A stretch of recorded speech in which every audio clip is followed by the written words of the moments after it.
Welcome to Raging Bullets, a DC Comics fan podcast, episode 488.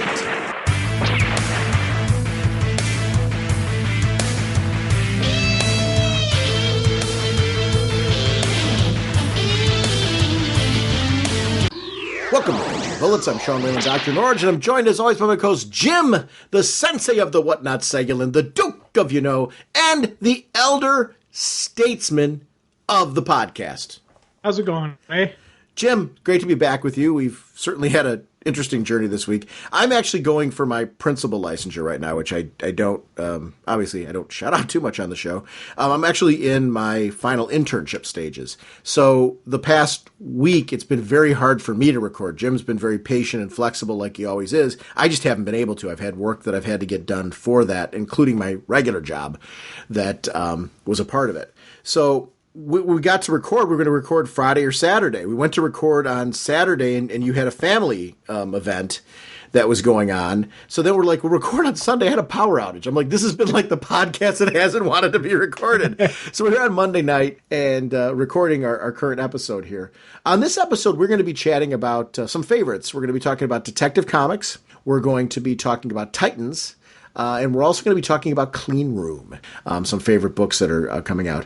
We did announce Green Arrow for this episode, and we are going to bump that not to our next episode, but the episode afterwards. We are going to talk Green Arrow. We're both big fans of that book, and I want to talk about it. Our next episode is going to be, we're going to be joined by Freddie E. Williams II as we talk about his work on He-Man Thundercats, issue number 5. We're going to be talking about that book cover to cover, very spoilery. So if you haven't picked it up, it's coming out Wednesday. Make sure to grab that book. So that's He-Man Thundercats number 5. And Freddie's always really great at giving us a lot of time and a lot of background into the books and the work that he's doing. So be sure to join us and support his work with that episode. We are proud members of the Comics Podcast Network, the League of Comic Book Podcasts, and the InfiniteComics.com podcast partnership. Mr. Segulin, we are supported this episode by DCBService.com and InStockTrades.com. What is going on at DCBService.com? Well, of course, we got our bundles.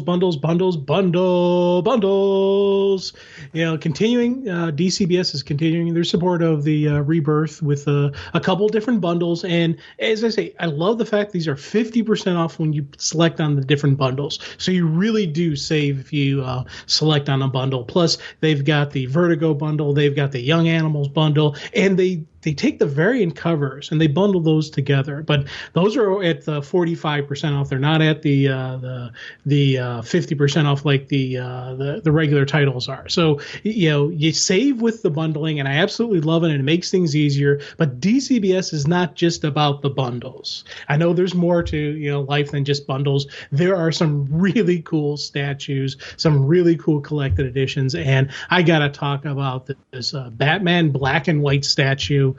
Designed by Norm, and it's, Brey Fogle, or, you know, Breyfogle. And I'm saying out the name on this one because this thing looks awesome. I am 100% getting this and adding this one to my collection because this has a really cool Batman black and white issue, you know, look to it. It's a 32% off. So regular price is $80, but the DCBS price is only $54.40. So once again, thank you, DCBS. Are you familiar with his work? No, actually. But this has actually gotten me curious to look up this guy and actually maybe see the source where this is coming from. Because again, as I'm talking, this statue looks absolutely amazing. This is like a top tier comic artist. I mean, done amazing work. I actually am geeking out that like the statue is leading into his work. Yeah. Do yourself a favor and look up the name and check out the amount of work that he's done, because it's just a great artist, including Batman, major runs on Batman that have been great. But it's an artist well worth looking out for just the quality of work that he was involved in. Over at InStockTrades.com, Jim, I want to shout out, they have the Hal Jordan and the Green Lantern Corps paperback volume 1. That's 50% off, only $8.99. That's one of the things I'm liking about some of these trade paperbacks they're releasing for the Rebirth. If you missed a series, if you didn't pick it up and you wanted to check it out, $9 is a great way to jump on a title. Besides that book, they have the Daredevil Omnibus volume 1, 50% off, only $62.50.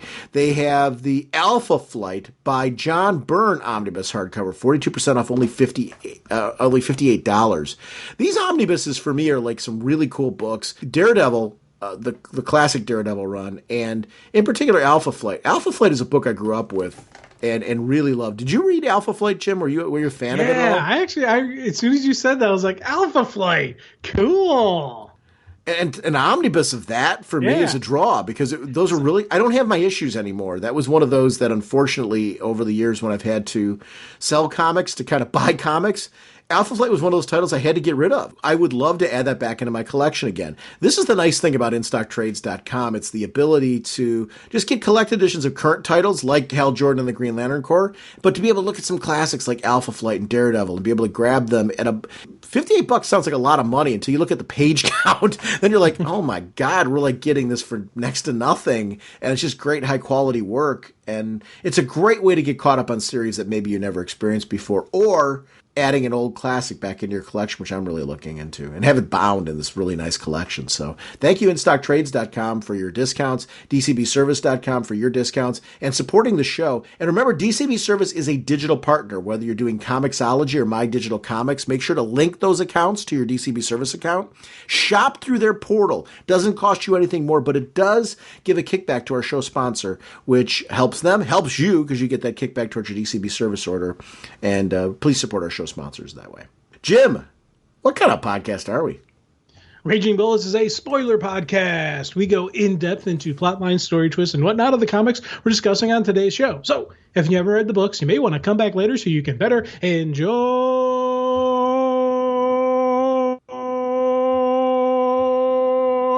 the show. Let's talk some comics. Nice work, Atom. What are these characters up to? Jim, our first discussion this episode is going to be of Detective Comics 950, and there's actually two little pieces to this. So I'm going to just introduce the first cast and crew of this book, and then when we get to it, we'll just talk about the next cast and crew of it. I know I mispronounce his last name, so I'm just going to say James Tynion. The fourth is the writer. Marcio Takara is the artist. Dean White on colors. Marilyn Patrizio on letters. Eddie Barrows, Aber Ferrara, and Adriano Lucas on the cover. Raphael Albuquerque on the variant cover. Dave Wielgos, assistant editor or associate editor. Chris Conroy, editor. Mark Doyle, group editor. Batman, of course, created by Bob Kane with Bill Finger. Apologies for any name butchery. This is one of those books I am like really enjoying the whole Batman thing right now. Batman I'm enjoying. I'm enjoying the All-Star Batman book. I'm really digging this book. This book, this is going to be a kind of a weird way to describe it. It kind of holds the soft spot that Batman and Robin held for me when we had that run with Tomasi and Gleason, because I was always like focused on the Scott Snyder big story that was going on, right? But then you'd read Batman and Robin and be like, this book is just sweet. And this is what Detective Comics is for me. I'm really digging what Tom King's doing in the Batman title. And obviously what Scott Snyder's doing in All-Star Batman. When you hit this book, it's like, it's what Batman and Robin used to do for me. It's this unique title. I love the team atmosphere. It's putting back into play for me. It's funny how I'm the guy, and I know you're with me on this, when the New 52 kicked off, I was really digging it. I was just enjoying it, and I still stand by that, so don't get me, I'm not backpedaling on that. But when I'm reading a book like this where we're getting Azrael back in it, we've got Cassandra Cain in it, we've got Batwing, we got like all of these characters, Batwoman, we're teaming up with Batman. You've got the Red Robin story going on in this. This book just is chock full of everything I've loved about the Batman mythos. And some of those things were things that, especially Azrael, for example, that vanished for a while, or that they were trying to repackage and trying to, somehow make it contemporary and all that. Back in this, Bluebird, new characters mixed with classic. It brought back everything that I've loved about the Batman universe while feeling fresh and new. And this team book, to me, is just a great. I'm glad it's bi-weekly. I'm glad there's different spotlights of certain characters. The Cassandra Cain focus in this issue in particular for me was an absolute home run because I just dig this character. I'm a Batman junkie. I've always unapologetically been that on the show. This is, to me, the short list of perfect Batman. This is the kind of Batman book I like to read. And they're really just hitting this one out of the park. Great art, great story, great characters. Oh God, it's funny. I'm sitting there just going as you're going. I'm just nodding my head. Yes, yes, yes, yes, yes. The Bat family element, just that team dynamic that they've really brought out in Detective, has me going, oh my God, this is awesome. And it was funny because I was excited when Batwoman is getting her own series, but my first thought and concern was what's going to happen to Detective.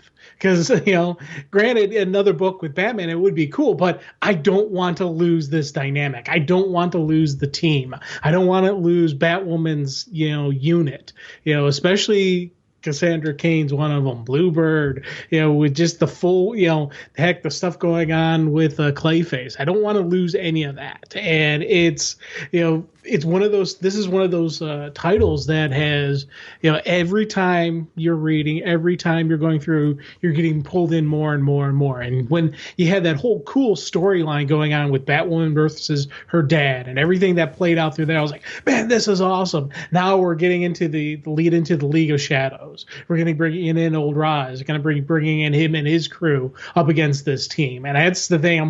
I'm eagerly anticipating what that fight is going to be, what that story is going to be, because it's, the cool thing about Detective, it's not just about the battle.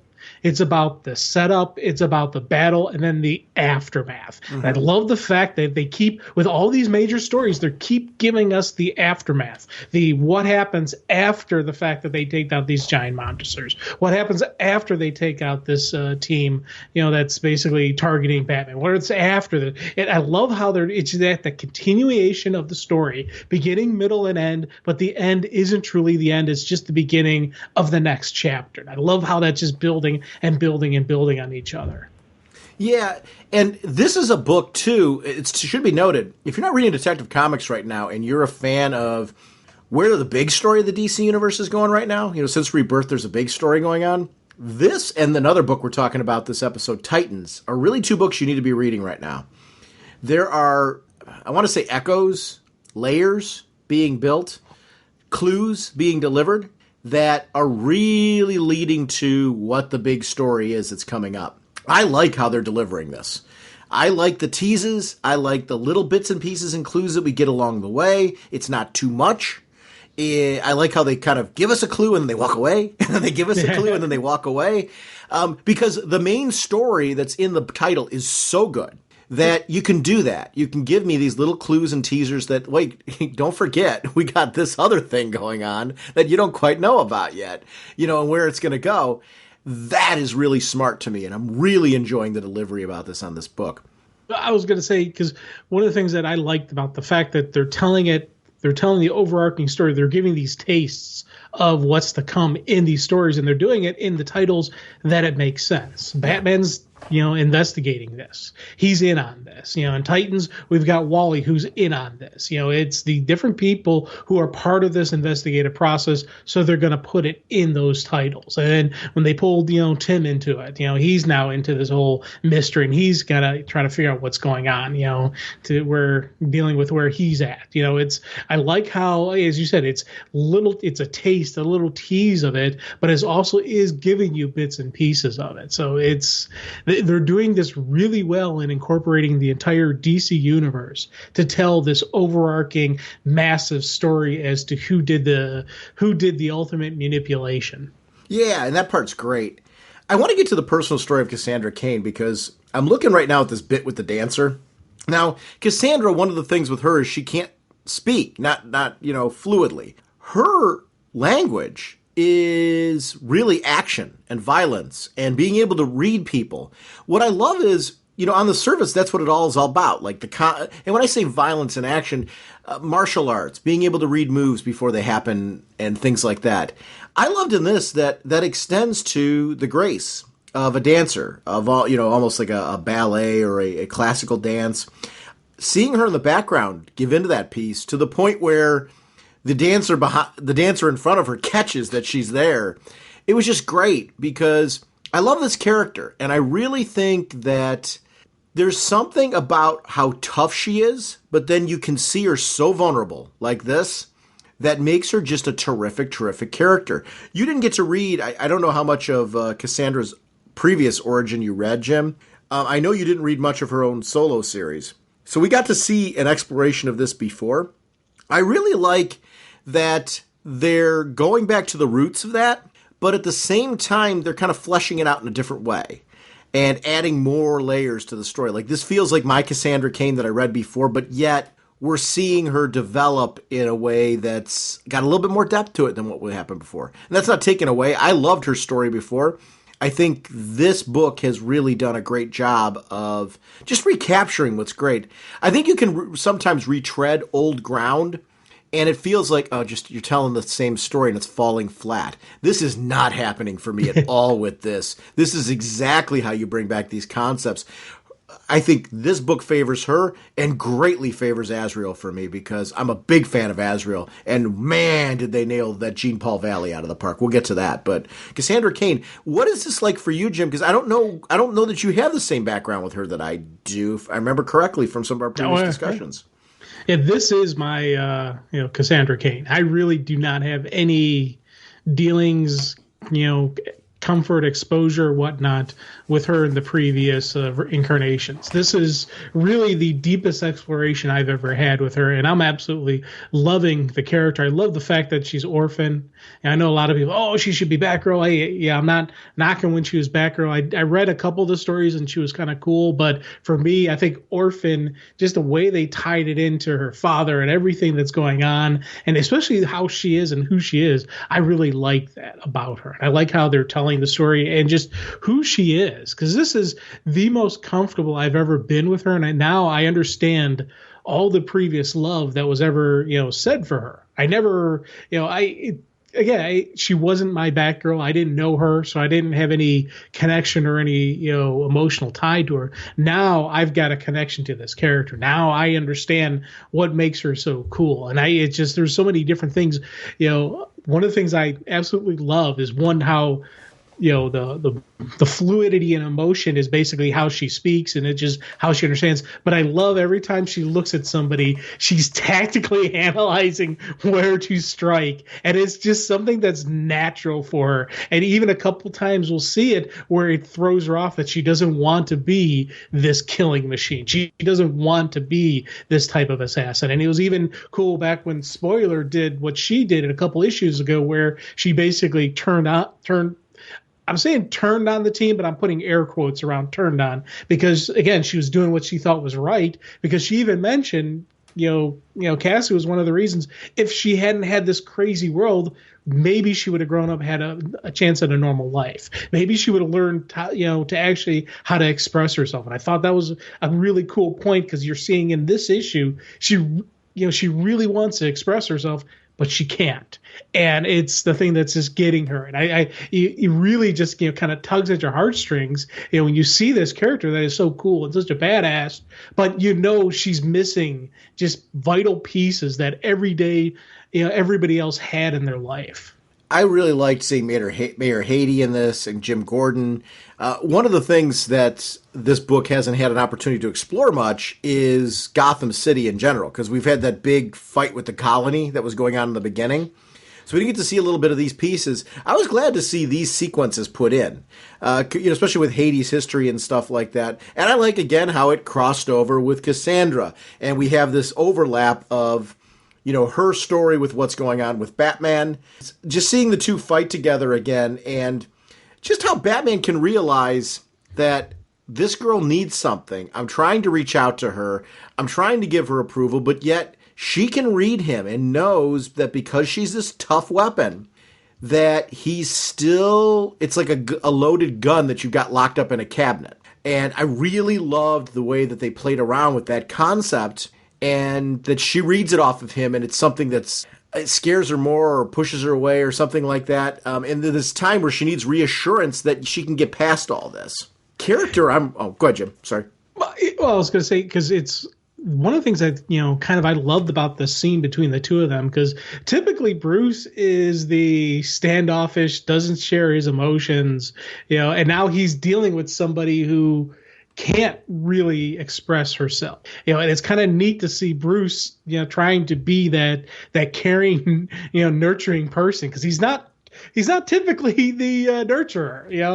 He's there, he's supporting, but a lot of times he is that shutting off his emotion. I think, it's kind of neat seeing him reach out and try to improve. Part of it is got to be with the death of Tim, is kind of affecting him, and he doesn't want to lose anybody else. Part of it is he sees something more in Cassandra that maybe he can bring out. Maybe he sees a bit of himself in the lost kid who never had, he had Alfred. He had a kind of life. She never had that life. So I like seeing Bruce in the nurturing, fatherly type of role, even though, it's not natural for him. Yeah, I would agree with you on that piece. I think it's great to see him in that role. It's something we always liked about Batman and Robin. Another character I'm really digging in this that I wasn't sure about, like where he was going to go and how much I was going to dig him. He's become one of my absolute favorite characters in this book, Clayface. Yeah. Basil Karlo is really great. The tragedy of his story, it goes back to classic horror monsters. And they bring it in the tragedy of the horror monster, like Frankenstein. If you look at the Frankenstein monster in that story, you can see why people would be terrified of him and hunt him and things like that. But then you also see the tragedy of Frankenstein. And I think the best horror movies, the classic black and white ones, had that kind of sense of tragedy about them. Basil Karlo is so classic in the monster story, but they've done a great job with using technology as trying to find a way to let him, even for a short period of time, be himself. Imagine, like, your only dream is to be your old self, but the technology that allows you to do it is actually killing your ability to be your old self. I love that story. Oh God, yeah. And it's, when they first introduced him, I was like, what? But I'll tell you, within the first issue of reading him, I saw exactly, I was like, yes, this is going to work well, especially because, when you start looking beyond, Clayface, why he does what he does. He's breaking down, the humanity in him is breaking down the longer he's Clayface. When he, uses the device to become human, it's breaking down his body and killing him. So he's got either he's the mindless monster that lives, or he is the dead person. And it's that, really just tragic, the tragedy going on here. And I'm so rooting for the miracle cure. I'm rooting for some ways for him to actually pull this off, and maybe, I don't know, be either be himself or be Clayface with his, something that it's.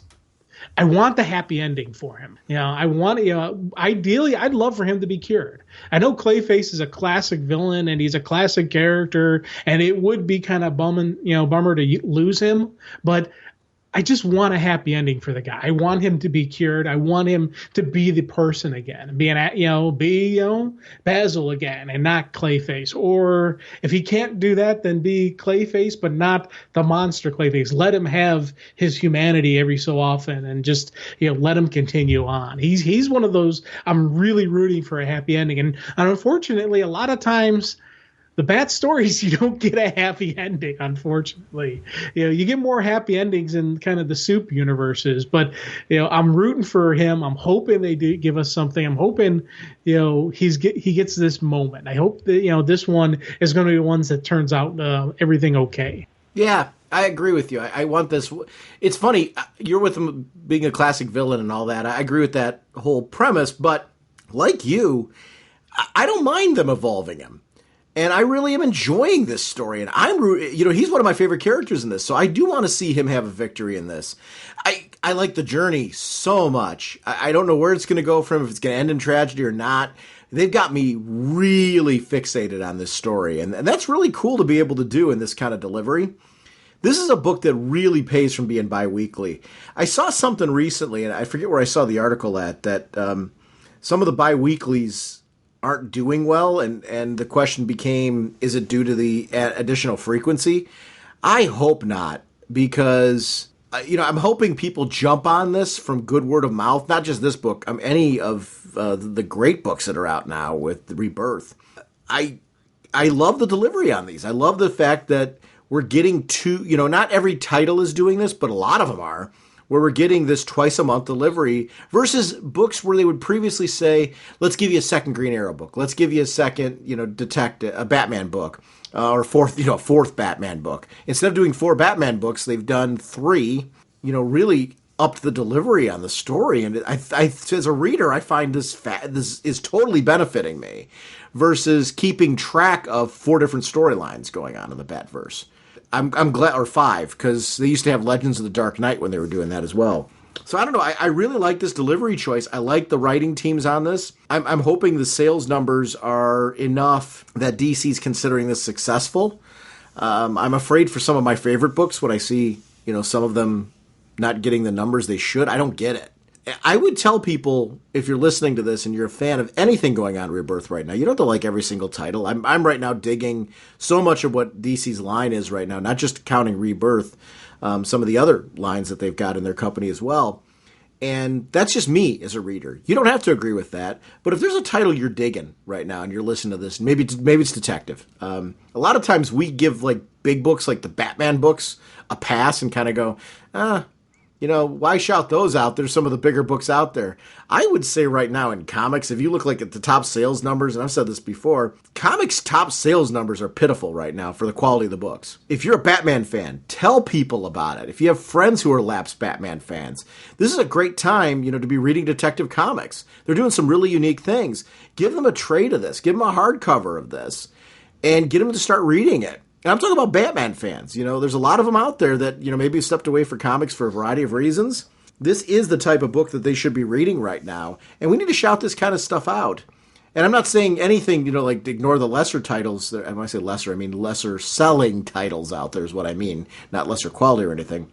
But we often forget that your top tier books also need some love because the numbers right now for any top comic are just not good compared to what they were when we were kids.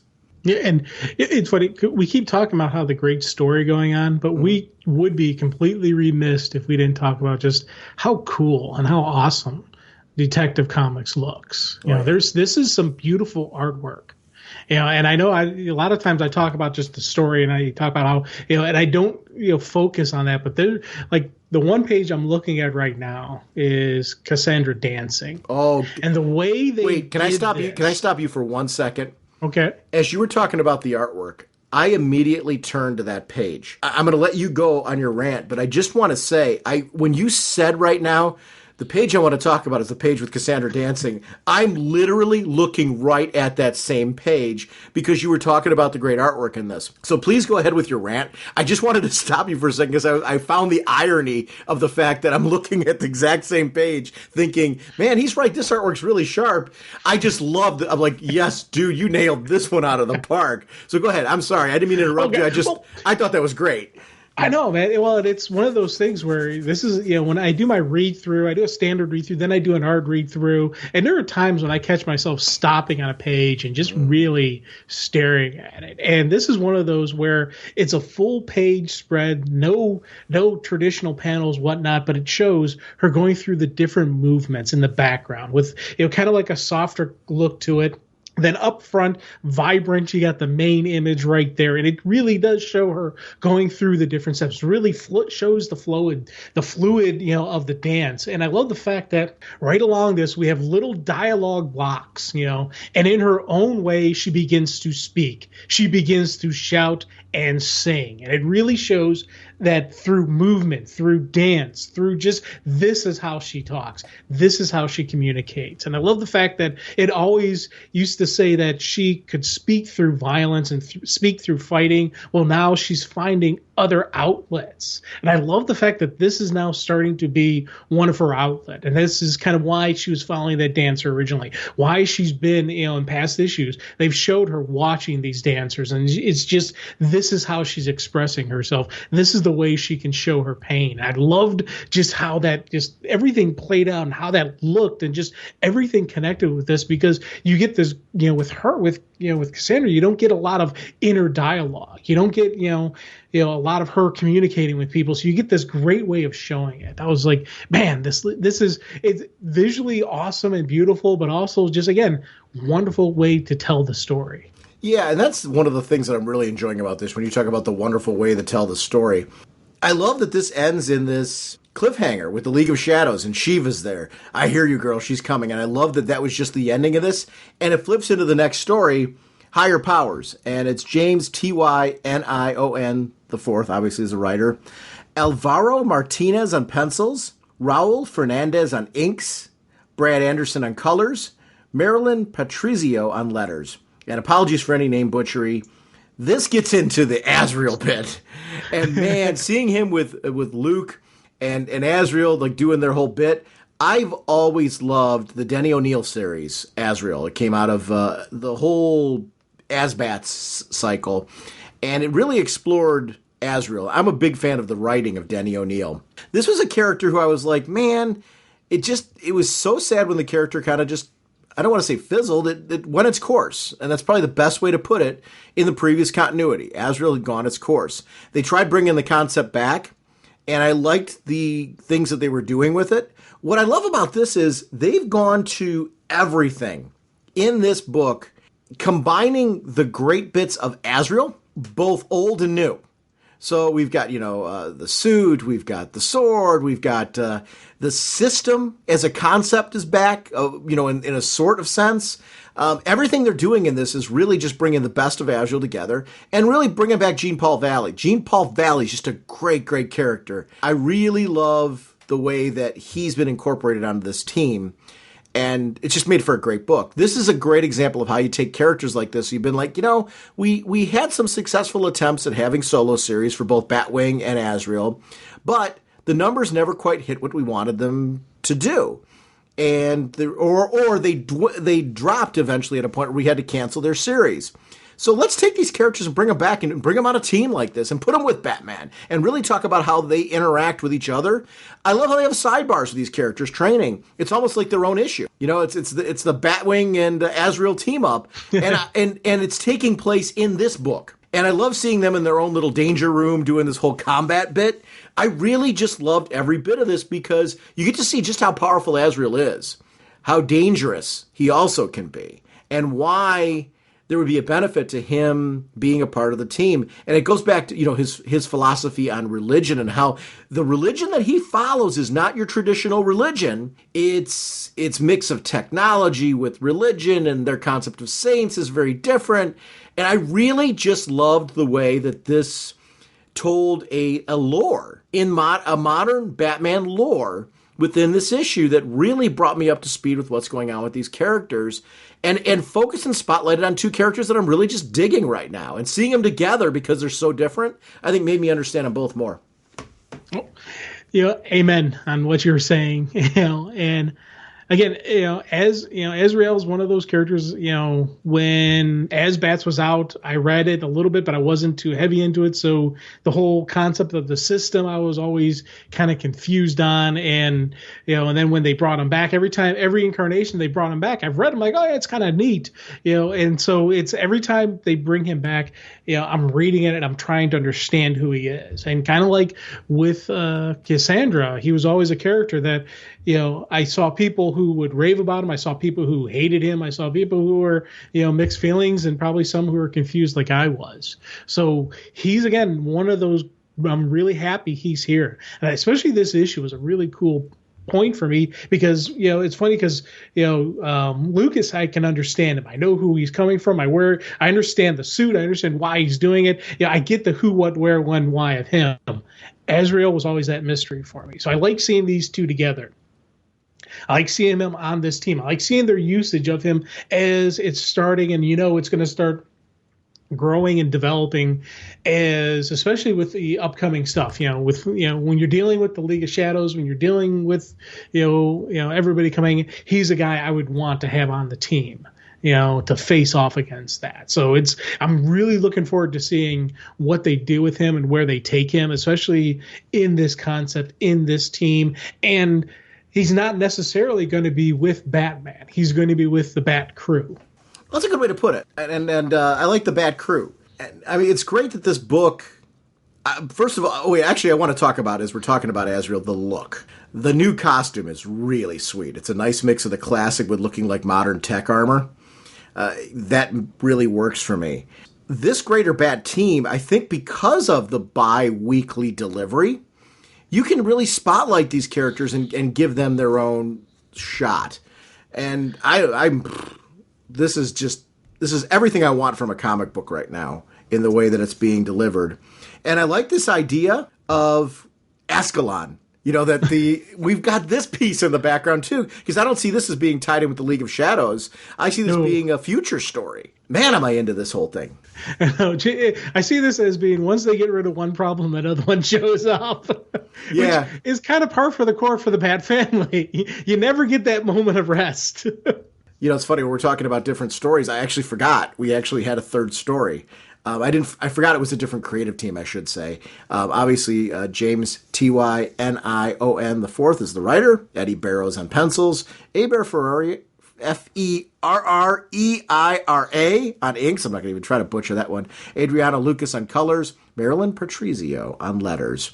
Months ago, when we see Batman teaming up with Red Robin, and we're seeing everything kind of laid out, and Red Robin's laying out, hey, look, we got Nightwing overdoing this. We got Red Hood overdoing this. You're doing something different with Duke. You are shoring things up in a way with this team that you never had before. What are you preparing for? He's building to a war. And this hinting of, in Dark Days are coming in 2017. The big crossover that's coming is a Batman crossover. Batman led. I'm sure it's, the whole universe. It's the tie into everything that's going on with the Watchmen and all that, I'm sure. I could not be more excited for this year. I'm ready for a big crossover now. I'm ready for a rebirth crossover because I think we're going to finally get some real answers about the nature of this universe. What is going on here? I want to know. Not immediately. I want to build to this story and go, this is the big summer crossover, right? Is going to be this. This has got to be the one that Snyder and Capello are working on. Yeah, it's got to be. And it's funny because I love this issue, this one couple page story, because it shows, that Tim is different than all the other Robins. Tim looks at things the way Bruce looks at things, and he recognized he's the one who put two and two together and realized what Bruce, he doesn't know the full story, but he knows Bruce and he knows what he's doing. And I love the fact that he calls him on this and he says, hey, this is what's going on. And in a way, this kind of explains why Tim wouldn't leave the Batwoman team, because you remember how that whole story played out where he got accepted into college and he could have walked away from the Robin, he could have walked away from this universe and pursued it that way, but he stayed in the game.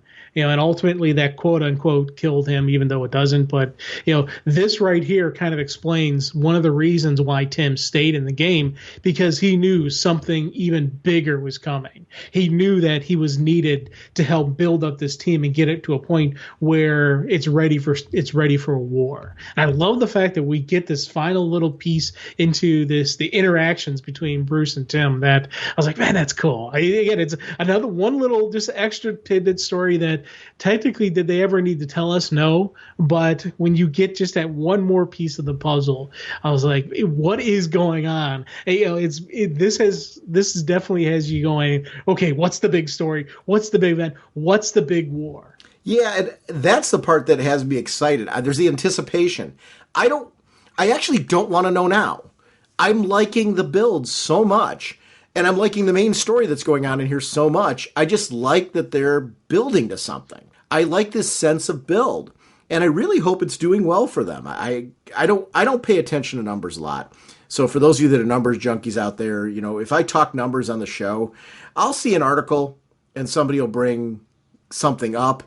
And, I'll have a listener email or somebody mention something in a forum about something that's going on with numbers where, what do you guys think of this low number or that low number? So that will be like my gateway into it. But I'm not an analysis expert on comic book numbers. I like to read the books. I actually admire people that are very into those kind of stats. So I learned a lot. John Mayo is somebody who, I remember back from Comic Geek Speak days, he used to, do a guest spot on there and then turned it into his own podcast.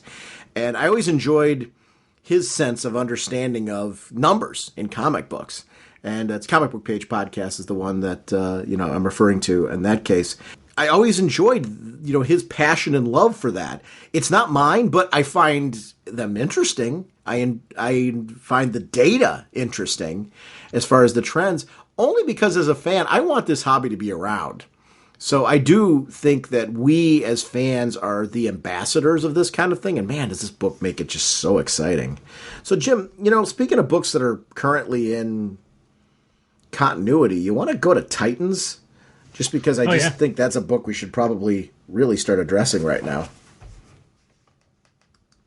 Our next discussion will be on Titans number 8. The writer is Dan Abnett, with Brett Booth on pencils, Norm Repmond on inks, Andrew Dalhouse on colors, Corey Breen, letterer, with Booth, Repmond, and Dalhouse on the covers, Nick Bradshaw, Alex Sinclair on the variant covers, Brittany Holzher is the assistant editor, Alex Antone is editor, and Marie Javis is the group editor. And as always, apologies on name butchering, because I'm absolutely loving this series, and I would hate to insult anyone associated with it, because this is one of those where I really am glad we're talking about it, man. It's such a funny book, and I'm going to say something right now that sounds very strange. Because of the various histories of the Teen Titans, and I'm talking about the members of this current cast since the New 52, there's certain bits of it that I'm like, man, all of a sudden these two having grown up, this group having grown up together, doesn't completely work. and I'm like, I don't care, because I like them together again. So this book is really great. I'm enjoying every bit of it, but I'm going to start with that caveat as far as like Wonder Girl magically being their friend doesn't make any sense to me at all, because I read the story of her origin. Well, here's the thing. Yes? For me, it makes perfect sense. Okay. Because we had this whole distortion of the universe. Okay. To me, I see this as this is what the true universe was supposed to be, and what it was. We had the distortion of the universe, which changed everybody. Oh, yes. That's why I hold on to. That's one of the reasons I love Titans so much, is because we have this. This is going to be one of those issues that is the linchpin either back to the old way or the morphing of it. Because in my head, I see the universe going one of two ways. Either we're going to get a complete flip-flop and it'll go back to the way things were, or we're going to get this stuff like we're getting in Titans, where some of the people will remember their past but have their current life as well going on. And it'll be kind of they'll have lived dual lives, and it'll have different parts in it, and trying to figure out, okay, this is where I currently am, but I remember this past life that I lived, and I think that's how the universe is going to play out, where some people will have full recall, like the Titans are starting to get full recall on who they were. Whereas I think other heroes won't have any or even partial recall. They'll continue with their life. So I'm absolutely loving the fact that we get these clips back to things that quote unquote shouldn't exist, but they did, because this whole everything was crazy. You're right. And I actually, it's funny, as I was thinking through this book, I kept thinking, well, this doesn't make a whole lot of sense. You're right, the universe shift. And I actually talked about it on the show myself and justified a lot of things with it. And this book, I'm a big Brett Booth fan from his Image days. So I really like the artwork on this book. I think this is a great artist to have on a Titans book. I like the alternate cover for this particular book. I like the fact that we're jumping between them years ago and them today. So we're seeing some of their backstory play out. I like seeing Robin and Dick Grayson in this version of the Robin costume, but then the other members of the team in the past as well. I like that we get to see the different Titans from the past. We got one who gave up his powers, and his wife now has powers, and is Bumblebee. And we're seeing the starts up of the Fearsome Five with Simon, Peter Simon. I was like, this is so great. One of the things that I think is really being done well by, and I want to shout out Dan Abnett as the writer on this one, Titan stories for me are always those things that have a gradual build. Each arc should have little hints of things where we as fans know, guys, don't you see what's coming? And we get to see it build into a larger storyline. We get to see the Fearsome Five here. We see Mammoth and Simon are clearly on the premises. We don't know where the rest of them are until the very end of the issue. And I thought that was a really great way to gradually develop this sense of, we know what's happening because we saw Simon.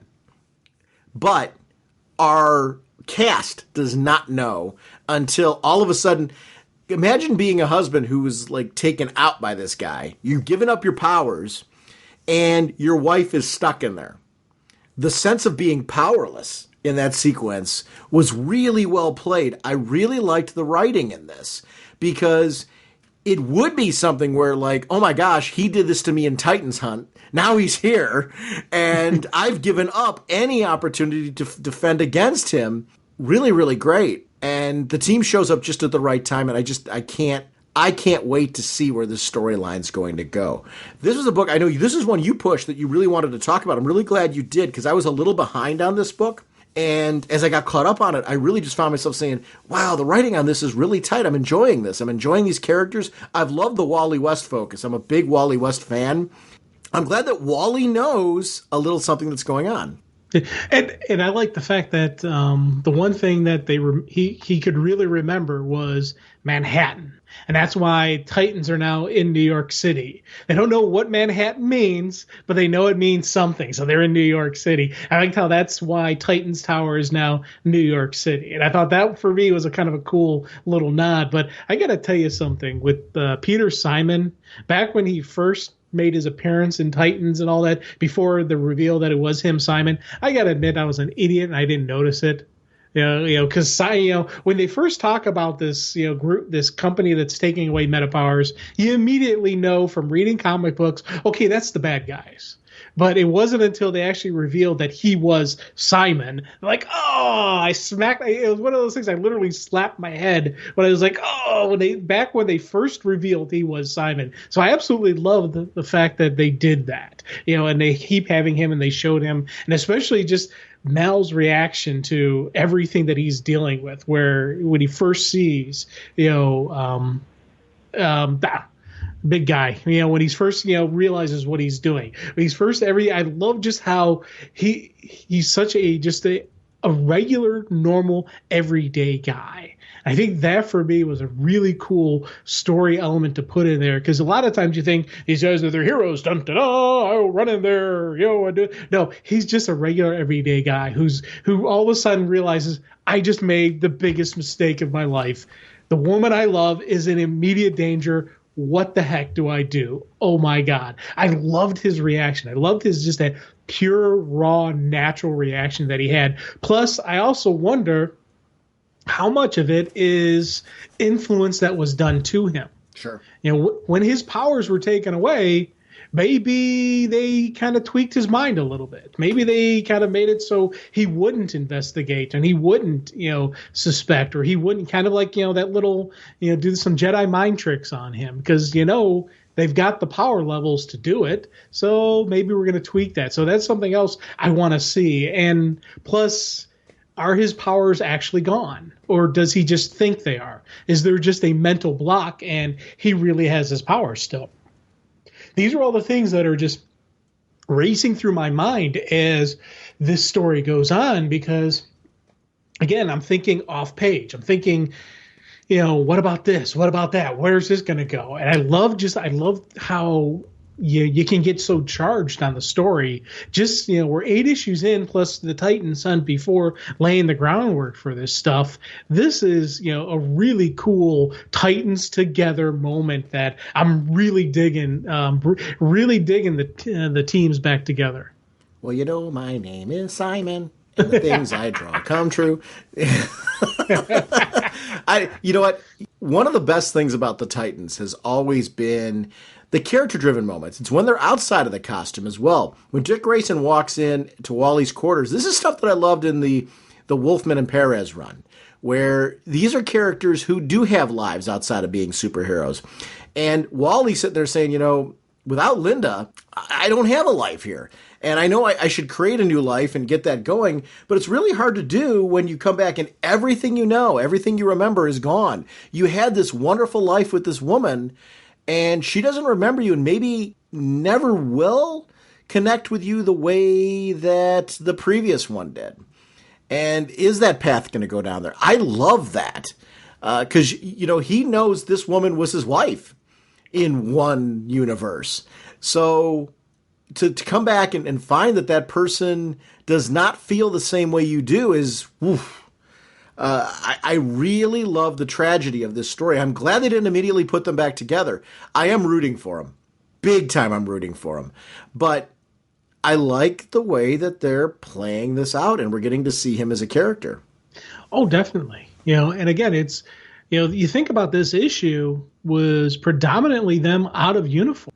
And it still was a really cool issue because, again, one of the stuff I always digged about the Titans and the Teen Titans was that family concept. And I always liked the stories outside of the uniforms as much as the stories in, and we're seeing the developments of these, relationships and these friendships that may be more, or may not be more, with, you got Roy and Donna, you've got the Wally and Linda story, you've got, Garth and Lilith, kind of whatever they've got kind of going on there.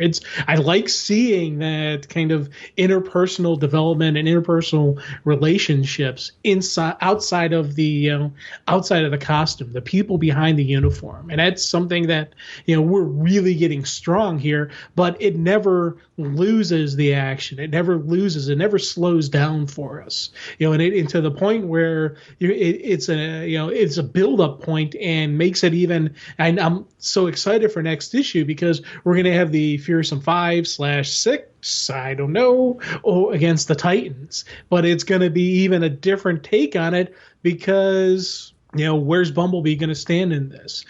How's she going to play throughout this? What about Mal? How's the team going to handle this? And that's the kind of stuff I'm wondering what's going to happen. Where's this going to go? And it's got the an excitement level for me. Yeah. This is a book that's really building. The cliffhanger was great. I really love the look of Bumblebee's new costume and just how all this is going to play out. They're really, really doing a nice job right now bringing this book back. You know what I love about it? It's so different than the Teen Titans book, that sometimes when you have the Titans and the Teen Titans running at the same time, one of the books feels like a lesser book. It doesn't quite have the same motivation behind it, the same energy behind it. I like because of the way that Teen Titans is going now with Damian being in the driver's seat, that there's naturally a different tone that separates it from this book and allows this book to just be what it needs to be. It's just a great Titans book. Classic Titans. And it feels classic Titans. And because of that, Damian's book's not forced to be the one that is classic Titans, if I'm making any sense at all. And I really think both books benefit from that freedom. Yeah. Oh, God, yeah. And it's... the fact that they're not trying to make Teen Titans Titans and vice versa is a must to have, because this team, Damian's team couldn't pull up. Well, eventually maybe it could, but this team, this kind of personality and this dynamic fits it so well that it's, this is, that old comfort. I love, it's like the moment when Nightwing and the team shows up. You have that really hero moment, and just as you've got that, you've of course got Wally throwing out a little quick joke. Hey, you're in Manhattan, you don't even call. Not cool, bro. Just a little funny jab, little funny quirk, because that's what Wally does. And then go right from there, right into action mode. I love just the look of just how how they just present themselves. Full battle mode, ready to throw down, and you flip the page and there's Bumblebee in costume going, "Hey guys, isn't this great?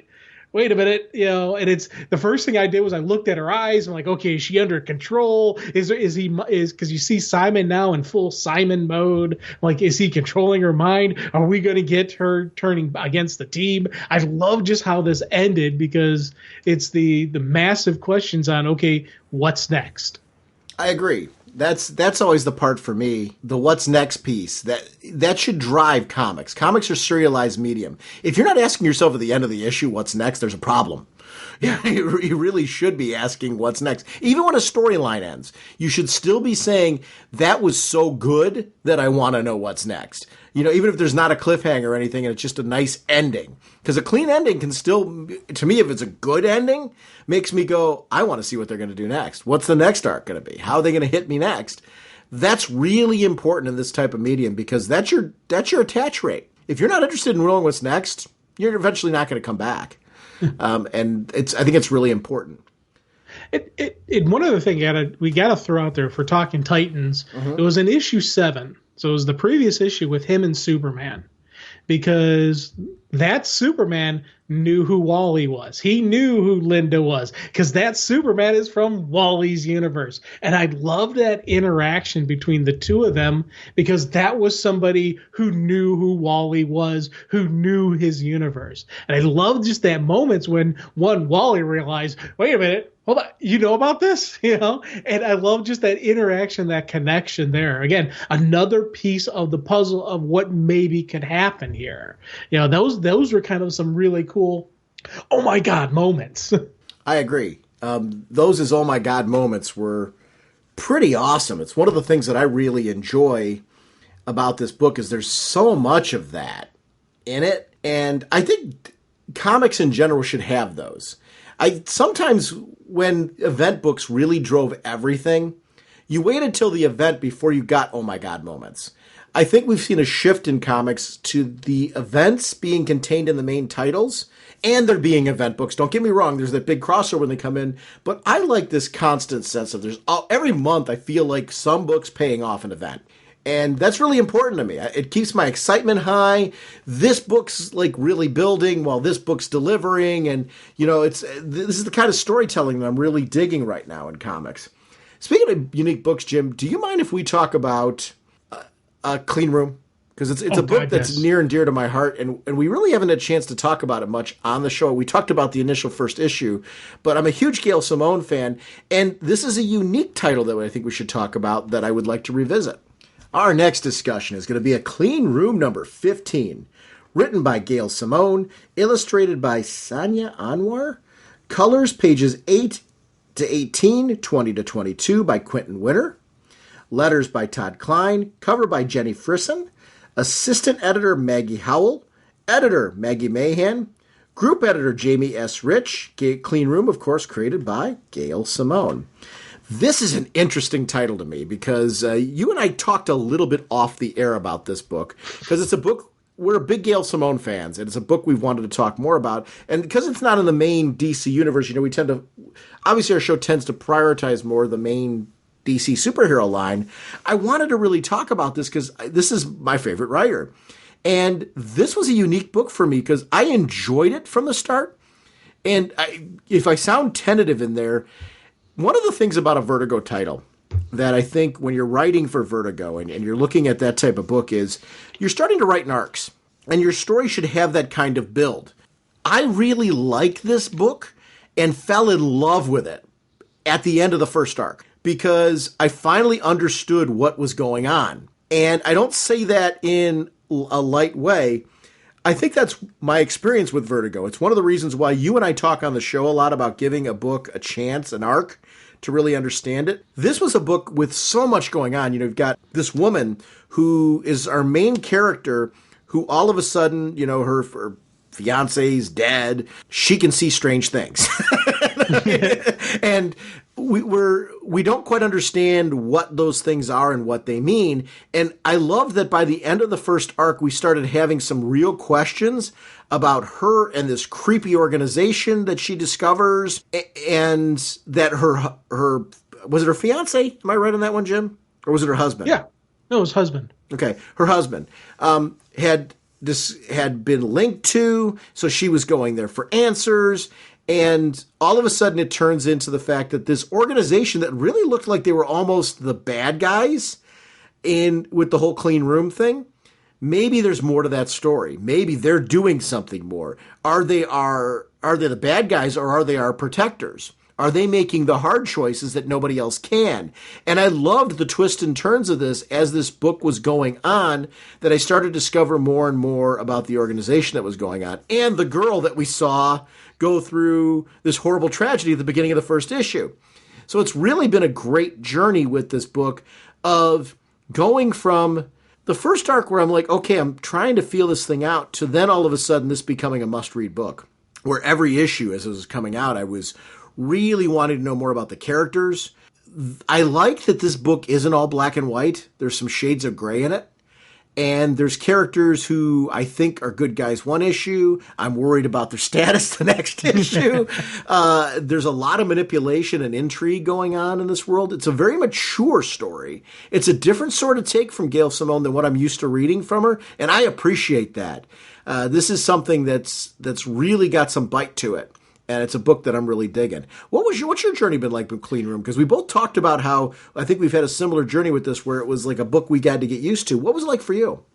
Well, it was one of those things where when I first started reading it, I was like, okay, this is gonna be some kind of cool, freaky, weirdo kind of story. I'm like, hey, what's going to happen here? And it was one of those. I was excited to see where it went, but I had no idea what to expect or where it was going. And it was something, as the story starts unfolding and you start learning and understanding who and what these not only just the main teams are, but the aberrations that they're seeing, these demons, and what's real, what's not real, what's in the mind. And there was a lot of questions that, as those questions started getting answered, that's when it started pulling me deeper into the story. And that's when you really start going back and you go back through and you reread, what you read before. You're like, oh my God, I did see. This is one that even my standard 3 read-throughs, got me one way. But when you go back after reading issue 15, go back and reread from 1 through 14 again, you get a completely different experience. And I thought that for me was the things I absolutely love about this series now, in that as things go on, I'm getting a much stronger rereadability from this story, partially because now I'm understanding what we're seeing here, but also that is really getting me thinking off page. The more I'm reading through this, because we're seeing these kind of demon type creatures or whatever that are aliens, or are they demons? Are they this? Are they aberrations of the mind? There's still some kind of mystery, even though they're kind of laying out who they are. And I love the fact that we still have this mystery. We can't say 100% this is blank and blank and blank. We can't lay that out 100% concrete. And I love that about the story, because it has that, life isn't always that 100% clean answer. So we're not getting a 100% clean answer in this story. I think that for me is one of the true strengths of this. But also, just again, you talk about these interpersonal developments between these characters, who they are. One issue I'm thinking, okay, this is obviously a bad guy. Wait, no, it's not a bad guy. It's a good guy. Wait, no, oh. And I love the fact that you said, are these the people who are making the hard decisions? Because sometimes in life, you do have that group that has to take the shot. You got to look at the situation. You got to understand, what? I got to do this. This is for the greater good. And maybe my action isn't exactly clean, true blue hero stuff. But in the end, it's the right call. And I love the fact that we get that touch of gray in this story from our quote-unquote heroes, or from our quote-unquote villains even. We've got some bad guys who have made some, decisions that could maybe be considered good. I don't know, and I like that. I like that, that mystery and that kind of quirkiness that this is, presenting to us. And especially, I got to say, just when they kind of turn back, when they reveal, pull back the curtain a little bit and they give you a little bit of taste. I'm like, oh, that is the thing that gets me going. What's next? And we talked about it last time. When you finish an issue going, wait, I want more. What's next? Come on. That for me, I love, now that I really get that fire and that passion. When I read 14, I was anticipating for 15, going, come on, come on, come on, come on. And then when 15 came out, I'm jumping on these things digitally because I don't want to wait the extra day for my paper copy to arrive. Even though it's coming the next day, I still didn't want to wait for that. I'm jumping on these things, Wednesday night reading it. So like, it's, yeah. So your Wednesday night read, this is interesting when you talk about this because you're kind of in the same boat I'm in. Do you buy everything Wednesday night or do you just kind of like start buying like a few issues and go, okay, these are probably what I'm going to be able to read tonight? How much do you buy on Wednesday night? Because you and I are in the same boat where, you do a hybrid buying. So there's so many books where I remember there's been cliffhangers of favorite stories where I've been like, but the digital's out now. And like the digital's out like first thing in the morning. So I go to grab it and the collector in me wants the other copy as well. So how much do you get on Wednesday? What decides that? The title. Okay. There are certain titles like Detective Comics, Action Comics, Clean Room. Let's see, what other ones am I jumping on automatically? Green Arrow. I jump on that one automatically. I'm loving Green Arrow. I think it's the story. Oh, the Justice League and the Suicide Squad and the Justice League Suicide Squad crossover. That's one when it's out on Wednesday when I see it. Boom. Because what I do is I pull up my computer Wednesday. I look and see what's new today. Yes, yes, yes. Okay, and that's what I get. So I kind of do the same thing. It's funny though. It's weird. My digital collection's really messed up because I have certain titles that I get exclusively digital just because it's the way I've always gotten them. And it's usually the direct to digital releases. I grab them right away as they come out digital. But then there's other titles where sometimes it's outside of DC. I'll grab, a few books and just have them like go into my Comixology and, inbox or whatever, it's ready to download. But then it really is depending on the Wednesday. So there's certain titles where I've got very broken digital runs where I'll just end up grabbing it because I'm like, okay, I don't really care that I have a full digital run of this. I just want this issue right now because my other issue's coming. So I've got my collection. I just want to be able to read this digitally now. I don't want to wait. So it really is a very strange process I go through to end up grabbing some of these books digitally. That's why I was asking how you do it, if there's any rhyme or reason. You seem to have a rhyme or reason to it. I just don't. To be honest, sometimes it will be, like the He-Man and Thundercats. I've gotten those all digital, even though I'm getting the paper. The Justice League, Power Rangers. I'll get those, digitally. It's, there's certain stuff that is like, I just want to get those right away and just jump on them, so I think it's, it's a general rule. It's that thing that's got my spark right now, that's got my attention, especially like, when I just read something, when I, do a catch up read, and I do a bundle read, I'm like, oh my God, that's incredible. Oh wait, it's on, jump on it. I'm a big time impulse buyer. I've got that, that I think it's the addict, that the addict mindset that I have sometimes. It can get me in trouble, when it comes to my financial spendings. I'm the guy who goes, ooh, look at that. Let me get that.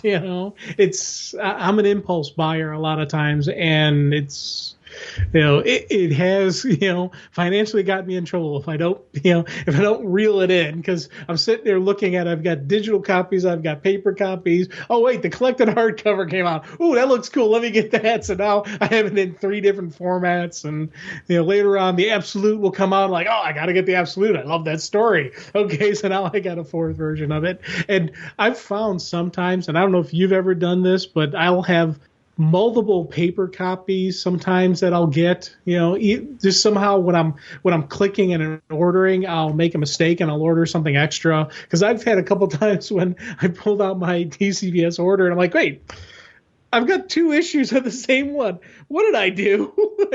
I got click happy. That's I get click happy sometimes too. I do the same thing where I'm like, wait, how did I do this? Because I'll forget, because I don't want to miss something, so I'll go back and double check for it. Jumping back to Clean Room real quick, just because I really want to get back on this book. because the tangent really came from the fact that this is one of those titles that I do find more often than not I grab more than one copy of because I want to read it with an immediacy. This is an interesting issue because it's an interlude issue, and I'm a big fan of these. Starman, I referenced that book a lot. They always did a Talking with David issue every year that kind of served as kind of a recap while at the same time giving us some hints into the next story arc and where things were going with the book. This one I really liked because we're in the 15 issues now to this series. There's been a lot of content, gotten to know these characters, gotten to know the overall premise of the story, and this kind of takes us back to where we started with two different characters and how they are brought into Astrid's world. And I really like, the creep factor of the storyline because you get this sweet story of these two lovers that, they met on the college campus and they did everything together. They have their little adventures, great pictures. The storyline that we all have wanted. We've all been through that era of our lives. Then all of a sudden he dies and we don't know why. And I liked that I didn't know what actually happened to them. I knew he was in some kind of accident.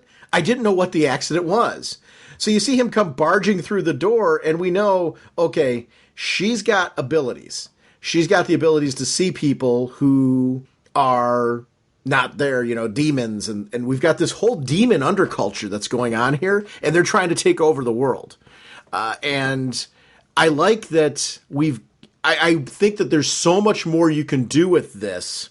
Is it one set group? Are there different groups? Do they have a hierarchy? Are some nicer than others? Are some completely evil? Are motivations different with these different groups?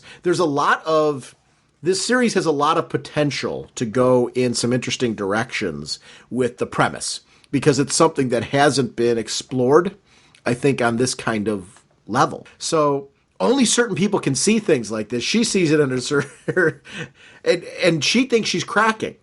And I would too, because now you're seeing your ex everywhere in places where he shouldn't be. Reading Mueller's novel Astrid's novel to try and kind of wrap her head around what was he connected to?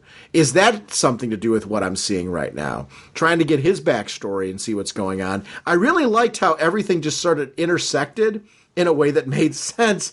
Even when she went to go see the counselor for help, it's like the counselor's telling her, well, did you notice you're just kind of seeing and wishing for him in places that you've already seen him? Except, lady, he's right behind you drinking a water bottle right now, and he never been here. I just thought that was awesome. You ever see the TV series Mr. Robot? Yes. That scene right there reminded me of so much of some of the Mr. Robot stuff, especially, you think the last season where where he started confiding in the people that he was seeing Mr. Robot, and who Mr. Robot was. And, his one longtime friend who was sitting there saying, you see him right now, don't you? Yeah. He's standing right next to you. And I love just that moment when he comes to the realization that, Mr. Robot's right there standing next to his longtime friend. Had that immediately when I saw that scene, that popped in my head immediately. And I love the fact that, I kind of got that, kind of connection, and again, it's that whole, is he real? Is he a demon? Is he in her mind? What is going on here? Is he something else? Because I'm glad you brought up with the multiple groups, the possible multiple groups, the factions. Every time in the series, they're giving us more clues as to who these creatures are. Alien? Are they alien? Are they demonic? Are they a little bit of column A, a little bit of column B? We don't know yet. Are they ghosts? Can she see? Does she have some special power, some special gift to see a ghost? Can she see the dead? Can she talk to the dead? There's all these little clues as to yes, no, maybe, I don't know. And I love the mystery. But though throughout this whole underlining story that's being told, I love just seeing just the the grace and the beauty that they're portraying in the madness. This process isn't just suddenly, bam, she's insane. They're giving us this wonderful story that's slowly playing out. When she, the shock and horror when she first sees him out in the grocery store, then the shock and horror of seeing her in the therapist, and then when she starts going into Mueller's group, he's sitting there trying to stop her from going into there. I love just how all that kind of just played out. Where it's just it's a building on this the whirlwind and madness, or is it whirlwind to sanity? We still really don't know what she's seeing. Is she seeing it? I love that. Yeah, that's something to me, that whole bit as far as what she's seeing. Is she seeing it? I like that there's like that Honest World Foundation. I wasn't connecting that to Astrid yet. So I'm like, okay, she's going to this other place where they're, almost like a cult, and they're going to bring her in and, do their thing with her. Because the lady was too nice when she came in. And anytime somebody's too nice in comics or media or anything like that, you usually got to watch out for them. It was kind of true here, because she's pulled into this like creepy questionnaire, and we do find out later that she was scammed. Like, they recognize that she had powers, so... Or at least the possibility of having powers. So they give her the letter. And that turns out this letter later on is something where they're all really supposed to give this to people to bring them to Astrid. This is the way to hook them. It's all it's a scam of sorts for people who are potential with powers. And I really like how this played out, because you're like, man, the letter almost should be right. I really liked how this storyline played out, because you can sometimes do something that kind of serves as I don't want to say I guess kind of an introduction. Like, this is a good issue where I'd go to somebody, hey, read this, give you kind of an idea of what Clean Room's all about. I wouldn't tell them to stop here, because I'd say you really do got to go back to the beginning and just enjoy the whole thing. But this is a good taste of the creep factor of this cool world. And I feel this is a good issue for that. It'd be an issue I'd tell somebody to grab. It's like, if you're looking for right now, you don't want to go back to the beginning, and you just want to have a jump on issue. This would be a good jump on issue. This is one of those series that, like, if you jump on it and go, oh man, that was cool, I'd say immediately go back to issue number 1 and read it all the way through. Yeah, oh, definitely. This is one where you kind of really do need to go back to issue 1 just to get the full perspective. But this is a good kind of understanding as to what this universe is about. Because, again, this is a great kind of explanation. And I love the con that got played here. Because it was one of those things, when I'm reading this, I was like, the first time read through, I knew right away, okay, this is a con. They're running the con. But the question that does ring in my head is, did they ever realize that she was seeing, her husband, that she does have some type of gift? When, if ever, did Astrid realize that she can do this? Because this whole initial opening, I don't think they had any idea of any type of power or connection that she might have had. This whole thing was the con. They tell people, they pull them in. It was one of those things where it was like, you gotta love, a well played con, in that, it's not just your simple, just take it. It's not a simple smash and grab. This is the long con. This is where they're laying down each piece, building on it. They're pulling her in, but not only pulling her in, they're locking her in tight and solid, to the point where, even later when they reveal the con, you look at that group, the rest of the group was completely in on it. Oh, okay, yeah. Even though every single one of them was told that same con, she, however, recognized that they were getting conned. Everyone else in their group, they didn't pull it. They didn't have that same type of reaction. I love that, the strength of what they're playing, as, and it's, again, I'm congratulating just the wonder of their con. And it is one of those weird dynamics to say, man, they're really good at being bad guys, but they're the good guys, but are they the bad guys? And I love having that mental issue that I have with them, that yes, they're con artists, but are they doing the right thing for some of the people? I'm like, I don't know. Yeah, that's part of the thing where I like that Astrid and her crew has a certain creep factor, that you feel like they're sort of the good guys. I didn't start off thinking that. Like, I thought they were the bad guys at first, and I thought that was going to be the way it was going to turn out. And now they're the good guys. And I like that because of their methods, I question it. And I like that this cast of characters they're not as clean as the room that they're in.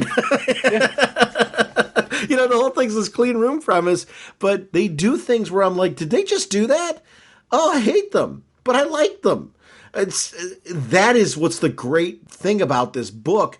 They're like friends that you're like following along with, that you're like, I'm starting to really like you. And then you pull this, and I don't know if I can forgive you this time. Then 2 issues later, I'm like, you are my best friend again. That's been my journey with this book, and I find it fascinating.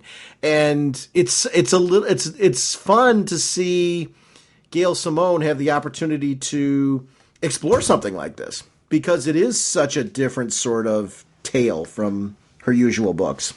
Now, when you read, here's a question I have for you, because I know I'm definitely more the Vertigo guy out of the two of us. This tends to be my more, and Young Animals, I would say that, these type of lines tend to be, I think, more my comfort level, just because I think it's where I've been reading. When I say I've been reading longer, I don't know that that's even necessarily the case. It's my reading's been more diverse. And so I've had years of independent comics and different things like that, where my mind's kind of a little bit more open to a comic that isn't traditional comic. Now, certainly through the show, you read all kinds of stuff now that you had never touched on before. But you're still not a Vertigo guy to the level I am. And maybe you never will be. We all have different tastes and different patterns to our collection. When you get into a book like Clean Room, and it's in a line that isn't your traditional line, does that make you want to try out more books in that line? Or is it just like you're happy and content with the fact that this is an author who I really like, so I'm glad I have her book? How does that work with you? If you know what I'm asking there. Oh, yeah. It's with me, and I think it's still, I don't want to say it's kind of weird to explain it, because like this, I'm all in on, and I'm going to be all in on this one as it keeps going through, to the end. And I'm full into the Clean Room until the end, but I'm not necessarily going to, pick up, other Vertigo titles. But as I'm getting more exposed to more and more, I am trying other titles. I'm trying, when I go to con, I'll go through, the indie, and I'll pick up more indie titles, and I'll read some of them and give me, saying, oh, let's try this, let's try that, but it's not, I'm not as adventurous as you are with it. And I think I have to have a lead into it, and I've got to have something that drives me to want to pick it up. Like the show itself has me picking up a lot of books that I normally wouldn't pick up, just because I know we're going to talk about it, or I'm seeing I'm giving stuff a try, I'm giving it a read through, and but if there wasn't a Raging Bullets, if I was just a comic book reader, I probably would just have Clean Room. I probably wouldn't have the other Vertigo titles, unless somebody said, hey, you really got to try this. You really got to read this. This is something cool. And then I would give it a try, and I'd give it a read, and I'd see what would happen. So it's, I don't know if I'm answering the question. You are, actually, and that's fine. So I guess here's my question with you. Because I do know that, like, one of the things that's happened a lot through this show, and I think it's because one of the reasons why we horribly read off the creative teams on our books, it's just because we're trying to wrap our heads on some of the creators on titles that we're really enjoying. And I think it's important as a reader to get to know some of these people. I've done name butchery for years as a comic reader, because we didn't have, growing up, like, conventions were few and far between. So being able to meet creators and actually learn how to actually pronounce their names after years of butchering them was not really a thing. You just knew who these people were from their work. But I've had various stretches where I followed characters, I followed lines, I followed creators, and a hybrid. And I would say now I'm much more of a hybrid fan, where I enjoy following a line, I really enjoy following creators, and those are things that tend to be rather important to me. So let's use Tom King as an example. books like Sheriff of Babylon and stuff like that. When you got a Tom King that's writing a superhero book that you're enjoying, does that make you, if he's writing stuff elsewhere, make you want to jump to it? Or is it if you're aware of it? Because I don't know how much you follow like behind the scenes comics in the sense that knowing what's up and coming. So if a favorite author of yours is on something else, do you know? And if you do know that, what is your reaction? Is that something that makes you, or an artist, is it something that makes you want to pick up a title that maybe you wouldn't have normally, or is it still kind of a wait and see? Well, see, there's certain writers that are on the list that if I see their name, I'm grabbing it. Gail Simone obviously is one. Tom King is another one. James Tynion IV is another one. If I see their name on, say, Ambush Bug, which I'm not a big Ambush Bug fan, as you know, but right. If Gail Simone wrote Ambush Bug, I'd be all over that just because it's Gail Simone. And same thing with there's certain writers, and it's more writers than artists. There are a couple artists that if I see they're on a book, I'll pick it up just because I like their artwork. I'm like, hey, I like their artwork. Let me, see what can happen with that. But there's, certain writers that if I see their name on something, I jump on it, and I'm not the greatest at following the news as to, coming out, this person's doing this person's doing that, so that's one of the things when I'm ordering my comics, I don't just do my bundle clicks. I actually will go through and I'll read through some of the other stuff. And for me, the comic book ordering process takes longer than it should. I should just simply have things set up and boom, boom, boom, done. But I like to go through the other non-DC stuff and look and see. Oh, so-and-so's working on this book. Oh, hey, I didn't know that. Oh, look at that. And I'll actually explore out. And that's actually how I'm looking for what some of these creators are on.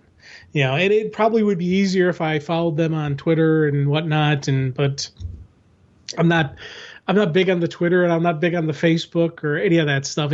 There's so many easier ways for me to follow the people. I probably should do that just for my own simplicity, to make things easier for me. But I don't know. It just, one of those process.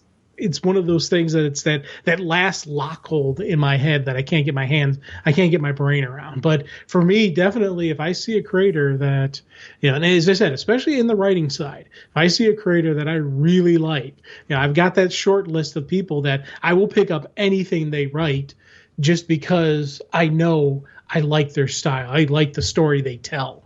I just love right now that you called it the Twitter and the Facebook. You kids and you're the Twitter and the Facebook.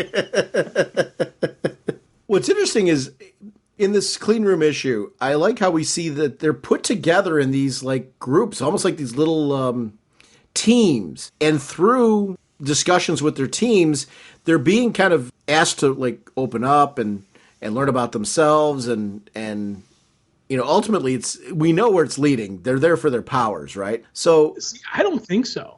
What are they there for, do you think? I honestly, that's the thing. I don't know when if ever, they realized that she's got a gift. I think this group itself has, that test they run through was just complete garbage. That test was just to pull them into the cult. Pull them into the fact that they're passing out the books and they're, doing the try to pull in more people into the cause. And then while they're in there, they're identifying certain people have the gift, but I really don't think they realize she has the powers yet, because you think about it after their first teen, mentor goes to the clean room and he comes back and he's all just, doesn't smile and crying all night. That's when he was tested in the clean room and he either failed or whatever happened to him. I think that's, I think what it comes down to is you're part of the, the crosswalk seminars. You're part of the, the highway cleanup stuff. And all these things are just basically Cult 101, where you break the person down and then you rebuild them back up to the way you want them to go. Because you think back to the day when their new group mentor told them, hey, now remember, eye contact. Remember, let them talk. No one listens to them, so you listen to them. And the next part, it's very important. You must repeat this phrase every time. You say, wait, no, this can't be right. Then you get supervisor in and they talk and he's like, I've never seen, you have unlimited potential. And it was the exact same thing that pulled her in, and you see the look of horror on her face, whereas the rest of her group, isn't horrified by this because they are fully indoctrinated into the cult, whereas she still has some of her own individuality, some of her own individual freedoms. And I think that for me is showing that there's two sides to this group. There is the side that's fighting these demons, but then there is this cult side that's just running the day-to-day operations, and they've got free or minimal, cost labor at their disposal because these people are so ingrained and so indoctrined into the program that they're willing to completely overlook the fact that they were lied to be brought into it. Yeah, it's interesting when she's kind of tapping into her, and you kind of see the world laid out before her. And I guess part of me wonders, are they specifically using that whole thing as a screening process to find people with, these kind of powers or this kind of spiritual connection, whatever you want to call, what those pieces. I think the finding the people with the powers and the spiritual connection are when they bring them into the clean room. Well, hang on. Let me finish first though, because I got more to what I'm saying. Because I guess my question is, are they doing this as a screening process to find people with powers?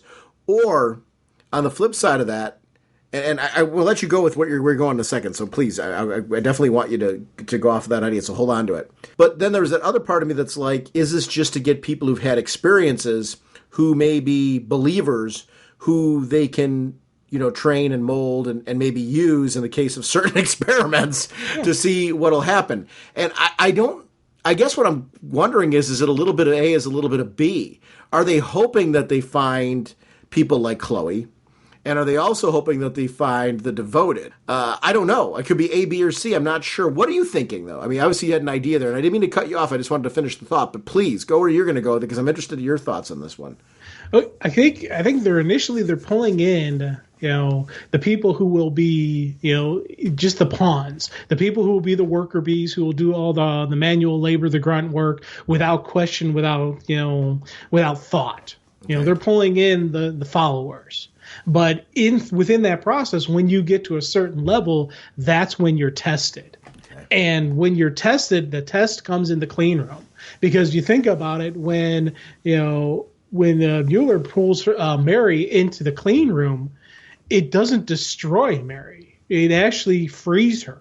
And that's the thing that will show them Mary is going to go on beyond being a pawn just because the clean room didn't kill her. Her last group mentor, who had all the birds, the clean room destroyed him. So he's going to get reassigned, and he's just going to be one of the worker bees and just go through life that way.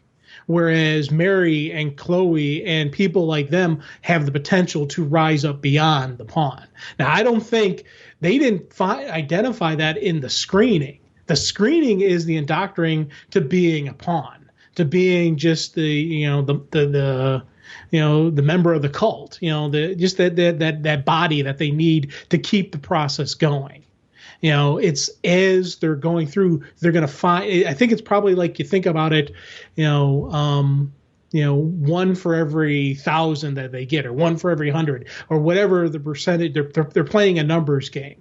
They know we pull in so many people, we're eventually going to find people that we can use that can tap into this power. So they're pulling in the downtrodden, the lost souls, and they know within that group there's going to be at least one maybe we'll get. If not, we've got all these bodies that we can just use for our, to keep the machine going.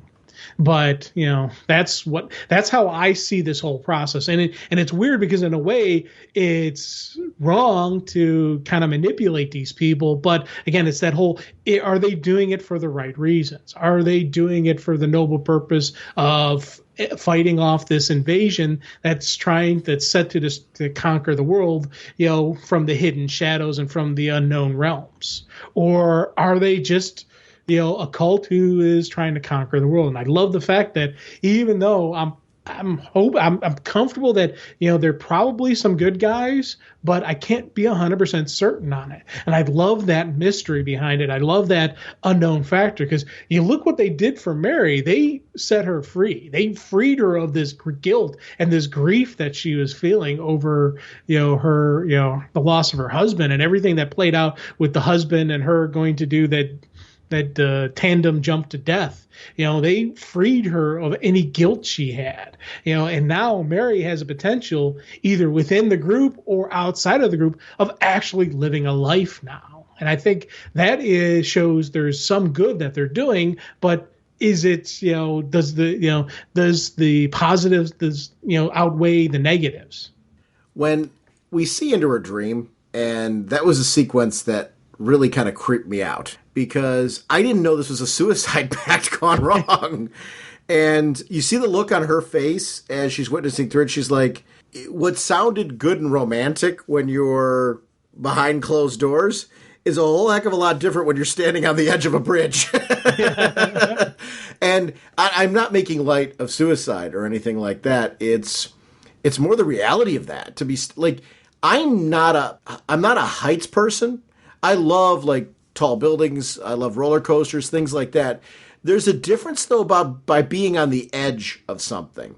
I played the Batman VR game. I told you about that. And when it opens up, in the beginning of it, you're standing on the edge of the Gotham Police Department, or you're on the ledge, I should say. And then you can actually walk up and look over the ledge. And I got to tell you, in VR, that looks creepy. And yet cool, because it's Gotham, and you're like, I can do this, and there's no way I'm falling. But there is this sense of, oh my gosh, there is a drop below me. That's just seeing that where I'm completely safe. I can't imagine what this would be like. And I love how she, now present day, knows, this is going to happen and is trying to stop it. We get to see a different side of Astrid here. And I really liked how this issue just ended, where you got to see her blatantly lie, make the choice to lie to make someone better. I don't know, it's just an interesting book. I thought this issue 15 was a great taste for people who haven't read it before. And the reason why I go back to that one, and I totally agree with you on starting over the beginning of this one, a lot of times if you've got a limited budget, you're like, okay, to try out a new series, I don't necessarily want to go back to issue number 1. Can I read something now? 15 is that issue to read right now. And if you like it, go on to 16.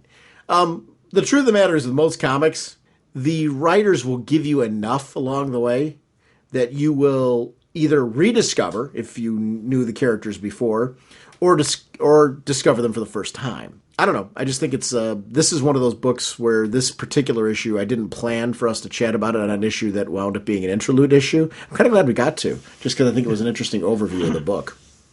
The thing I loved about this sequence here on the bridge was because a lot of times with suicide and people who are, I've written multiple stuff on the subject and, and dealings with it, and people who have attempted and survived, and people who were there when someone did it and whatnot. And there's always with them, most of them, they say there's a calm with, a lot of the people who are attempting it, and it's that acceptance of, I'm about to die right now. Now, there's some where there's absolutely no calm. It's pure terror the entire time. And it's one of those kind of things. But there has been a lot of times where it's been reported that the person would just calmly, stepped off the bridge or calmly stepped in front of the train. And there was no, it was just that moment. And I loved seeing that calmness in Ian.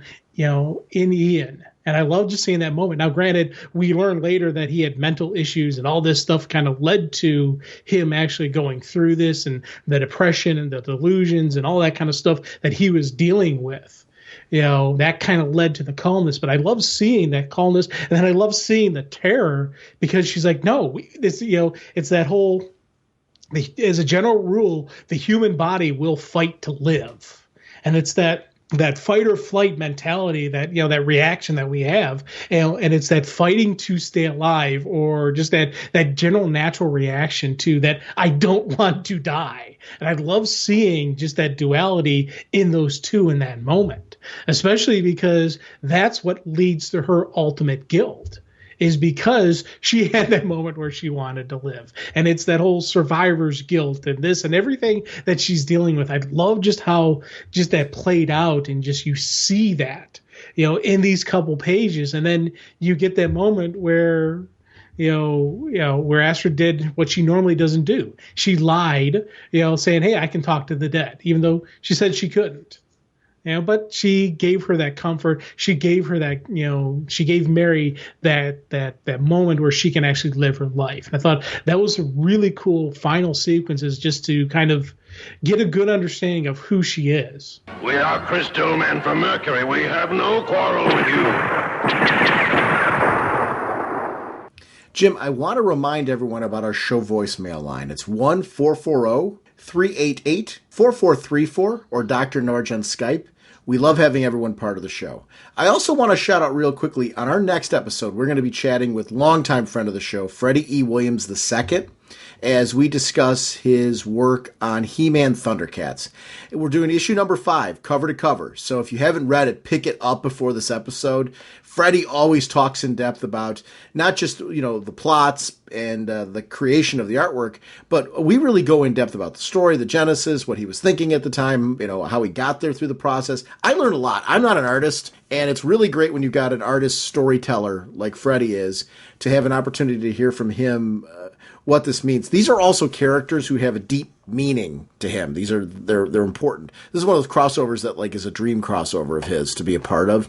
So it shows in the work, and I'd really love to talk about it. So I just want to give everyone a shout out that that's going to be our next episode. Jim, before that though, we do have a voicemail, and I do want to make sure that we do have a chance to get your thoughts on this very special voicemail. Hello, I know you guys are up there. You better calm down. I'm trying. Sometime give me a call, please. Bye. Love you. Miss you. I so missed her. I thought that we were done. She's back. Dr. Bluebird is back. I don't know where she went. I don't know why she's back, because I guess I assumed there was the discovery that we're clearly the wrong number. Maybe she really does love us, though. Did it ever occur to you that maybe she's a listener? You know what? She could be, and that's awesome. I'm glad she's back. It was funny because you texted me, saying, hey, we got a special voicemail. And what was my reply back? Dr. Bluebird! I was like, please, please, please. I don't know who she is. Here's the thing. We technically could call back because there is a number. I don't want to. Because I obviously want to respect her privacy, because she's obviously, whoever she is this nice lady who's just mistaken what she calls, and clearly not listening to the fact that there is a introduction to this that says it's the Raging Bullets podcast. So I don't know what is going on here, but I'm fascinated by her. I want to know more, but I prefer this form of discovery. Where we get little bits and pieces and tease. It's like my comics. She is the teaser at the end of the comic book. I want to know more, but I feel it's this big event that I hope pays off. So I don't know. I hope it's sometime she calls up and I would love her to call up when we're actually on the air. You and I are recording, and all of a sudden this phone call comes in, and I'm like, Jim, I think that's Dr. Bluebird. What do we do? And we just pick up. We definitely would pick up because we have to talk to her. I wish we could get her on our 500th episode. Wouldn't it be great? Just have her call in, and that would be it. What do we do for the 500th episode? We don't talk comics or anything. We just spend 3 hours talking to Dr. Bluebird. I got a feeling we could get a couple hours out of her. She seems like she's a talker. Oh, she seems fun. I'm all in on this one. But I really did I want to call back just to know more, but obviously I want to respect this lady's privacy. So it is this fascinating look away, but no, I can't. So I don't know. I was so happy that she called. It made my day brighter. I don't know why, because it's nonsense, but I really sometimes I just enjoy nonsense. nonsense, and this was nonsense. I'm kind of glad to hear that she's still alive, that she's still around. Because Yes. we hadn't heard from her in a while, and I was getting a little worried. Is she okay? But now she's okay. So everything's right in the world. We know she's still with us. Yay! Green Lantern, let you and I destroy that space junk. I want to remind everyone about our website, ragingbullets.com. I actually got to figure out there's a PHP error at the top of our website. I don't know what it is. I got to go back through I haven't had time to go through the code. So I know it's there. Actually, if anybody out there is an expert on WordPress and PHP and all that and knows what that error might be pointing to, give me a shout.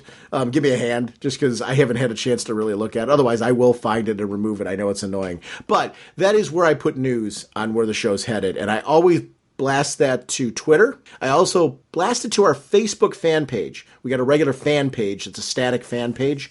We also are a part of a wonderful Facebook group community that we share with Infinite Comics.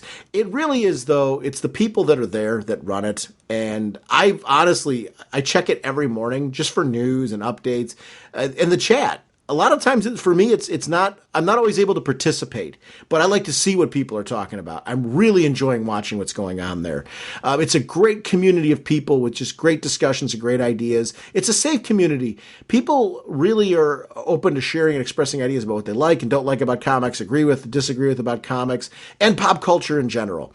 The TVs, comics, games, whatever, people are shouting them out. People shout out their blogs, their podcasts. It's an open community. I'm a big fan of the comic community in general, and I just really want to shout out the people that are there. We're proud to be a part of it, and we're also available on Google. I'm at raging_bullets on PSN, the PlayStation Network. So you can really find us on social media and gaming wherever you end up hanging out, and we love hanging out with you guys, so please feel free to add us on any of those locations. Jim sponsoring us once again is DCBService.com and InStockTrades.com. What's going on over at DCBService.com? Of course, they've got their bundles. Continuing support of the Vertigo titles, continuing support of Young Animals, continuing support of the Rebirth with the various bundles that give you 50% off. Definitely check out the different bundles, but also we have the amazingly cool looking Batman black and white statue. 32% off, only $54.40. Check this thing out. It is absolutely cool. It's definitely being added to my collection. Thank you, DCBS. Over at InStockTrades.com, Jim, they've always got some great new releases, and I'm always a big fan of seeing what's coming out that I didn't know about, because a lot of times for me, I'm focused on the weekly books, what's coming out this week, and when I do my monthly purchasing, it's that. So I'll sometimes miss collected editions. New Teen Titans trade paperback volume 6 is out, 42% off, only $11.59. They have books like Star Wars, Darth Vader hardcover volume 2, 42% off, only $23.19. The Invisibles. Have you ever read The Invisibles, Jim, by Grant Morrison? No, I haven't. It's one of those that's on the list of mine to check out, because I think I like his writing, but I never actually physically picked up the book yet. Very, very cool series. Invisibles Book 1 trade paperback is 42% off, only $14.49. Wonder Woman, Her Greatest Battles, 42% off, only $5.79. Just a great way to see some new books that have come out that you may have missed. So I want to thank InStockTrades.com and DCBService.com for supporting our show. Next week, Jim, as we mentioned, Freddie E. Williams II will be joining us to discuss He-Man, Thundercats, issue number 5. We will see you then. Bye! On November 13th, Sean Whalen was asked to stop constantly talking about comic books. That request came from his wife. Deep down, he knew she was right, but he also knew that someday he would find someone that would talk to him. With nowhere else to go, he appeared at the home of his childhood friend Jim Segulin. Sometime earlier, Segulin's boss had requested that he shut up about his comic books and never speak of them again. Can two grown men put out a DC Comics podcast without driving each other crazy? It's Raging Bullets, the DC Comics fan podcast.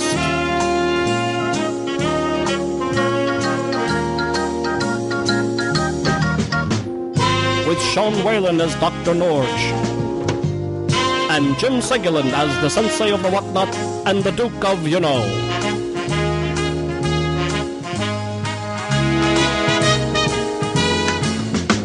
It's a spoiler podcast, so they will go in depth into the plot lines, story twists, and whatnot of the comics they are reviewing. So if you haven't read the books, you may want to come back later so you may better enjoy the show.